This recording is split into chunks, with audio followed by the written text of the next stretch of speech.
Movements, they don't just win because they're large. They win because the power of their mobilization is changing the political game.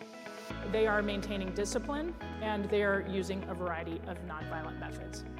One of the things that is unique about nonviolent resistance is it is much better at eliciting that large base of participation.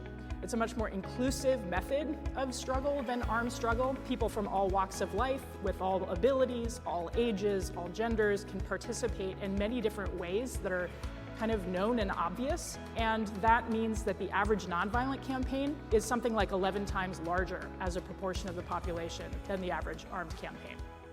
There have been so many demonstrations of successful nonviolent resistance over the last 100 years that many different dictators no longer take for granted that they can just ignore these movements or expect to politically survive in the face of them.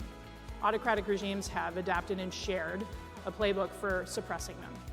And that includes a very well-worn toolkit at this point that involves narrative strategies, information control, and the delegation of violence against movements in ways that is terrifying to them. In the 20 years that have just passed, we've seen more new nonviolent campaigns around the world for maximalist claims than in the entire 20th century. The moral arc of the universe is long. It's easy to forget the long part, but we are part of that, and we inherited what we have, and others will inherit what we build from us. So we're the lucky ones.